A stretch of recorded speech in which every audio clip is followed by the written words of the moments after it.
you find me in a rainy Odeon car park, in a really cold car. So I'll try and be succinct with my review. I've just been to see Priscilla. My goodness me, Sofia Coppola makes beautiful films. Sad, beautiful films.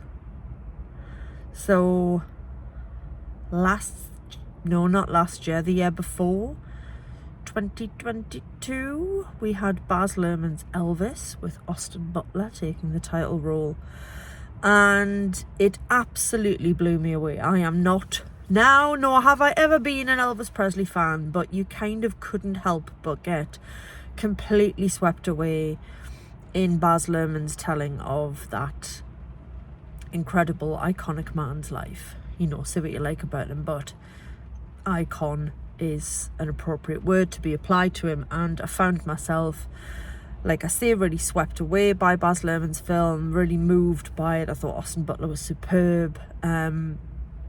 So when I saw the trailer for this, and I actually can pinpoint when I saw the trailer, it was actually when I came to see Saltburn late last year.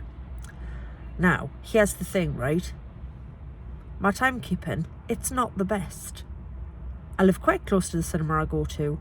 I quite frequently don't leave my house until after the adverts have started. So I normally get into the screen. If I'm lucky, I catch the trailers. More often than not, I get literally the dark before the title card, and then I'm in my seat. So even though I always have a rough idea of what's coming out, I do miss the trailers a lot. And I came to see Saltburn late last year, and I saw the trailer for Priscilla, and it caught my eye because it was a really stylish trailer. And as Austin Butler had just recently-ish played Elvis, I thought, ooh, I wonder who's playing Elvis in this story, which clearly is the story of Priscilla Presley's life. And I clocked this tall, dark-haired chap called Jacob Elordi. Elordi? Yeah, let's go with Elordi. I mean, I should have heard his name being bandied around just lately, obviously, because Saltburn got quite a lot of traction and attention. So I clocked him. I thought, oh, I don't know who he is. Obviously, the film isn't about him, but he's in the trailer. And I thought, all right, so he's playing Elvis. And then, of course, I watched Saltburn, the film I was there to see, and he plays one of the two leads, who, if I'm honest, his name escapes me right now, his character name. But Jacob Elordi plays opposite Barry Keoghan in Saltburn. He is the object of Barry Keoghan's twisted desire and obsession. And I didn't know anything about him before Saltburn, and he's got a very convincing British accent in Saltburn. And then I looked him up, and it turns out he's an Australian fella. Who knew? Not me. He's very good in Saltburn. He's very magnetic and charismatic, and you can completely understand why Oliver, Barry Keoghan's character, becomes fixated on him. And I spoke to my daughter, who knows a bit about young up-and-coming actors, perhaps more than me, being a young person herself, and she was like, oh yeah, he's in the Kissing Booth films. And I was like, oh, I mean, everybody's got to start somewhere, I suppose. But the first thing I saw this guy in was Saltburn, and he was brilliant. This is the second thing I've seen him in, and he's brilliant. Now, as I say, the film is not about him. It's not about Elvis. This film is about Priscilla. And we start with a 15-year-old Priscilla who is living on a US Army base in Germany, in West Germany, in 1959 with her parents. Her dad is in the military, so she's living with her dad and her mum and her brother. And she's a teenage girl. She's going to school. She's bored out of her mind. She's been obviously uprooted from Austin, Texas, where she's from, and plunked on this military base in West Germany, where she does not want to be. She's approached by an officer or a soldier of some kind who says, oh, there's a party at Elvis Presley's house. Would you like to come? Now, Elvis is obviously serving out there as well. And of course, as a 15-year-old girl, of course she wants to go to a party at Elvis's house. So she goes, and straight away, there's alarm bells ringing, because I'm going, she's a child. She's a young child. She's quite young. He's clearly a man. Clearly a man. The age gap between them was 10 years. So when they first meet, she is 15 and he is 25. He is already incredibly famous, and he's made the decision to go and do his military service, and he's posted out to West Germany, and he just takes a shine to her.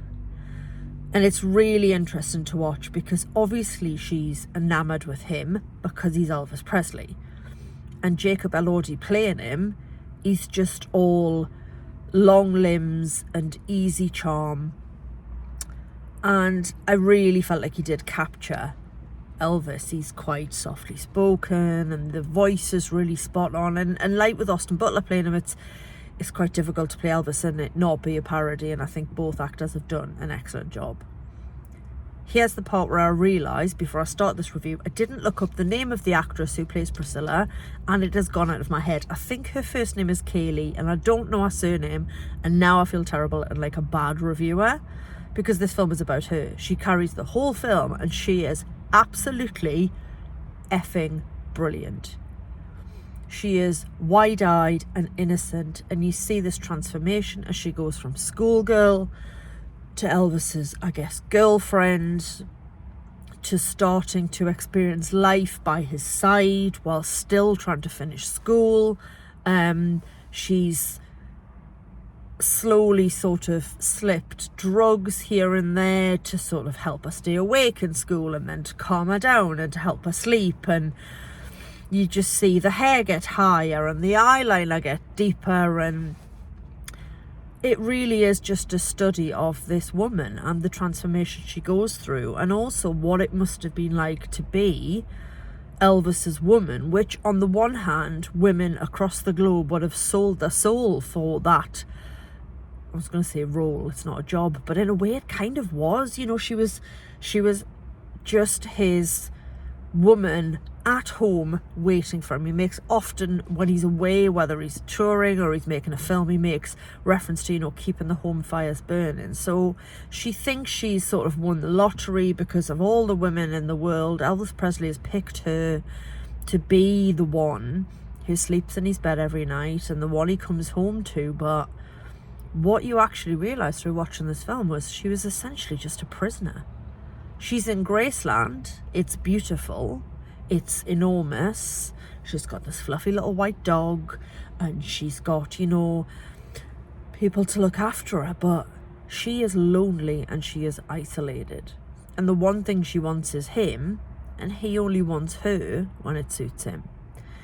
There is a suggestion of some abuse, certainly that he had a temper. He's not painted as a monster, he's painted as quite a complex man. And she's not just, you know, a doormat. She just fight back, she just stand up to him. But the actress in the role, and I'm kicking myself that I don't know her name, I'm sure her first name's Kaylee. I've never seen her in anything before. She was fascinating and watchable and tragic, and I'm definitely going to find out her surname and then keep an eye on what she does beyond this. Because it's Sofia Coppola, it's just got this beautiful dreamlike feeling. The one film of hers that it put me in mind of the most of the ones I've seen that she's made as a writer and director is as a directorial debut, 1999's The Virgin Suicides, which I remember going to see when I was at uni, and it just blew me away because it was stylish and otherworldly and just an absolutely audacious debut. And I think she's just one of the most interesting filmmakers we have. And you know, big up the women filmmakers.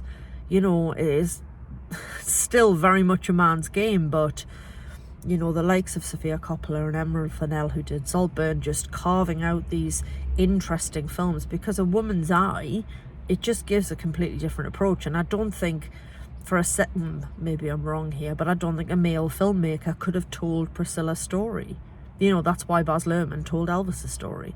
But it takes a woman, and a very gifted, interesting, intelligent woman like Sofia Coppola to tell this story of this 15-year-old girl who becomes Mrs. Elvis Presley, and everything that does to her, and what it feels like to be trapped, and, you know, to have your power taken away. And because again, it's Sofia Coppola, there's no big dramatic climax. That's not really building to anything. It's just telling a story in the most beautiful way. The clothes are absolutely phenomenal. Like I say, the look on Priscilla, how it changes from 1959 when she's a schoolgirl in the late 50s to the 1960s, the massive beehive, and then on into the 70s and so on. So yeah, it was fascinating and beautiful and dreamlike, and I'm really, really glad I saw it, and I'm glad I saw it in the cinema as well. Jacob Elordi was brilliant as Elvis, very complicated, but it is Priscilla's film, and it was just, she was incredible. So yeah. And also, I have to say, for the soundtrack, because it's not full of Elvis songs, thankfully, again, not his story, they use the original and, in my opinion, superior version of I Will Always Love You, the Dolly Parton original, and it just sounds phenomenal. It is a fantastic film. It won't be to everybody's taste. Some people might go, oh, it's a bit boring, nothing happens, but they're kind of missing the point. It's just telling her story, and it tells it beautifully. Really enjoyed it. I will be back very soon with my review of Poor Things, but for now I am done, and this car is cold, so I'm going home. Katie out.